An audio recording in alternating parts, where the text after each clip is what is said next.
네, 본문을 보면 이제 sow, S-O-W, 씨를 심는다는 표현이 나옵니다. 갈라디아서를 보면 심은 대로 거두리라, you will reap what you sow로 심다, sow가 나와요. 그런데 이스라엘의 농사법에는 씨를 뿌리는 게 있습니다. 씨 뿌리는 비유가 그걸 말하죠. 마태복음 13장, 씨를 뿌리는 자가 뿌리러 나가서 뿌릴새로 뿌리다, scatter, spread를 3번 반복합니다. sow, 땅을 파고 씨를 심는 것과 scatter, spread, 씨를 뿌리는 것은 다른 농사법입니다. 그런데 성경의 언어로는 같은 단어이에요. 씨를 뿌려도 결국 그 씨가 땅에 심겨지기 때문에 그렇습니다. 본문에 심다도 뿌리다, 스캐터의 뜻도 있습니다. 페루로 하면 페루도 벼농사를 짓는답니다. 그런데 한국처럼 이제 모판을 만들고 모내기를 해서 심는 게 아니라 그냥 벽씨를 땅에 뿌리고 그냥 놔둔답니다. 곧 잡초를 뽑지도 않는데요. 그러니까 전혀 관리를 안 하고 그냥 자라게만 놔둔답니다. 그렇게 씨를 뿌려 놓으면 씨가 땅 속으로 들어가고 벼를 맺습니다. 곧 벼농사도 한국식으로 씨를 심지 않아도 그냥 뿌려만 놔도 된대요. 그러나 더 많은 수확을 위해서 한국은 이제 모내기를 합니다.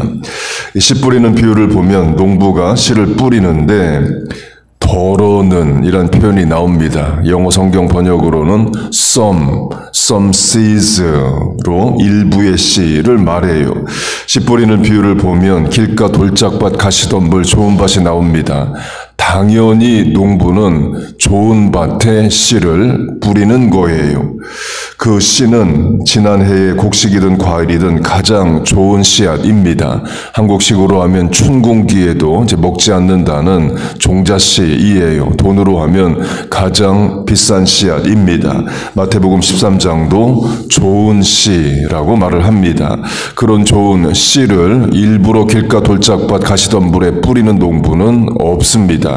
좋은 씨는 좋은 밭에만 뿌리는 거예요. 마태복음 13장도 좋은 씨와 좋은 밭을 분명히 표현을 합니다. 그런데 some seeds, 더러는 일부의 씨앗은 길가 돌짝밭 가시덤불에 떨어집니다. 씨를 심었다면, 땅을 파고 씨앗을 넣었다면 길가 돌짝밭에 심겨지는 씨앗은 전혀 없습니다. 그러나 이스라엘 농사법으로 뿌렸기 때문에 일부의 씨앗이 길가 돌짝밭 가시덤불에도 뿌려집니다. 강조점은 어떤 농부도 좋은 씨앗을 일부러 길가 돌짝밭 가시덤불에 뿌리지는 않는다. 이에요. 물론 씨는 말씀이고 4가지 밭은 사람의 마음밭이기 때문에 말씀의 씨를 길가 돌짝밭 같은 전도대상자의 마음에도 또는 오늘 완고하고 낙심하고 또 돌짝과 같은 내 마음에도 뿌려야 됩니다. 새벽 기도에 나와서 말씀을 듣고 성경 읽고 하는 것도 내 마음밭이 어떤 상태든 우리 마음밭이 늘 좋기만 한 건 아니죠. 때로는 걱정 근심으로 염려와 재리로 돌짝밭과 길가 같은 마음이 될 수도 있습니다. 그래도 말씀의 자리에 나와서 계속 말씀을 뿌려야 하는 차원도 분명히 있어요. 그런데 이제 농사법으로만 하면 농부는 좋은 씨앗을 일부러 길가 돌짝밭에 뿌리지는 않는다는 거예요. 좋은 씨는 좋은 밭에 뿌리는 겁니다. 그걸 예수님의 제자들로 하면요. 예수님의 말씀을 좋은 씨앗이라고 하면 좋은 밭은 제자들입니다. 예수님은 좋은 씨를 좋은 밭에 심으십니다. 물론 불특정 다수인 무리들을 상대로도 말씀을 전하시지만 공생의 3년 동안 집중하여 말씀의 씨앗을 뿌린 대상은 12제자이에요. 120명도 아니고 단 12명에 집중하십니다. 이유는 30배, 60배, 100배의 결실은 좋은 밭에서만 나오기 때문에 그래요. 예수님 부활 승천하신 후에 예수님을 대신하여 사역을 할 사람들은 불특정 다수인 무리가 아니라 예수님을 적대했던 길가 돌짝밭과 같은 유대 종교 지도자들이 아니라 12명의 제자들이기 때문에 그렇습니다. 물론 무리를 향해서도 말씀을 전하십니다. 그건 씨 뿌리는 비유로 하면 some seeds, 덜어는에 해당이 돼요. 예수님은 제자들에게 집중하십니다. 산상수훈, Sermon on the Mountain이 그걸 말해요. 마태복음 5장을 보면 예수님이 무리를 보시고, 그러니까 무리로 시작을 합니다. 분명 무리가 있고 예수님이 무리를 보셔요. 그리고 예수님이 산에 올라가십니다. 그러면 무리들이 예수님을 다 따라 산에 올라가느냐? 안 올라갑니다. 제자들이 나오는지라 그 많은 무리 중에서 제자만 예수님 앞으로 나와요. 그래서 산상수훈은 제자들만 듣습니다. 같은 내용을 다루는 누가복음 6장에서도 예수님이 제자들에게 말씀하시니로 분명한 청자 대상은 제자들입니다. 그 산상수훈이라는 좋은 말씀은 제자들에게만 뿌려집니다. 길가 돌짝밭 가시던 분에는 안 뿌려져요. 예수님 십자가 지실 때 로마 총독 빌라도와 일정 시간 같이 계시고 대화도 하십니다. 예수님은 빌라도에게 말씀의 씨를 뿌리지 않으십니다. 내가 메시아다. 너 나를 믿어야 된다. 회개하라. 천국이 가까웠다. 그 말씀 안 하십니다. 빌라도가 물을 때 대답을 안 하시니라는 말씀도 있어요. 빌라도는 길가 돌짝밭 가시떨기와 같습니다. 예수님 십자가 달리셨을 때 한편 강도가 예수님을 저주하고 비난합니다. 예수님은 아예 대꾸조차 하질 않으셔요. 한마디도 그에게 말씀을 안 하십니다. 반면에 다른 편 한편 강도의 경우는 나름대로 신앙 고백합니다. 예수님 나라가 임하시면 Remember me, 나를 기억하소서. 예수님 그에게 귀한 말씀 해주시죠. 내가 오늘 나와 함께 낙원에 이르리라. 분명한 구원의 확신의 말씀을 주십니다. 물론 당장의 길가 가시떨기 돌짝밭 같은 인생도 좋은 밭으로 얼마든지 변화할 수 있습니다. 사도 바울이 그의 이죠. 예수 믿는 자를 핍박하고 스데반을 죽이는데 가표, 예스를 한 자입니다. 길가 가시떨기 돌짝밭을 다 합친 마음밭과 같아요. 그러나 나중에 좋은 밭이 됩니다. 곧 우리가 사람을 판단하고 정죄하지는 않습니다. 언제 하나님이 그 사람의 마음 문을 여시고 믿음을 주실지 우리는 모릅니다. 그래서 늘 전도 대상자를 위해서 놓고 기도를 해야 돼요. 그러나 당장의 길가 돌짝밭 가시덤불인 그 대상만 붙잡고 씨를 뿌리지는 않는다입니다. 예수 믿으라고 하면 저항하고 욕하고 핍박하는 그런 사람들만 붙잡고 지나치게 시간 자원 마음을 쓰지는 않는다는 거예요. 예수님도 어느 마을에 들어가셔서 복음을 전했는데 그 마을이 복음을 받아들이지 않으면 먼지를 털어버리고 다른 마을로 가라 하십니다. 그 마을을 버려버리라가 아닙니다. 당장에 그 마을이 복음을 거절하면 거기에만 붙잡고 있지 말고 옆마을에 좋은 밭 인생이 있으니 옆마을로 가라는 거예요. 선교하기도 그런 이론과 원리가 있습니다. 이게 동북아시아 중국으로 예를 들면 1992년까지 중국은 문 닫고 살았습니다. 한국과의 수교도 1992년에 이루어지죠. 한국인들이 중국 갈 수 있던 시절은 1992년부터 시작이 됩니다. 그 이전에 중국은 닫힌 문이었어요. 선교사는 물론 일반 관광객도 들어갈 수 없는 나라였습니다. 그러면 한국 교회는 그 중국만 붙잡고 동아시아 선교하겠다. 그러면 안 되죠. 다른 동북아시아, 동남아시아의 나라들에 집중하는 겁니다.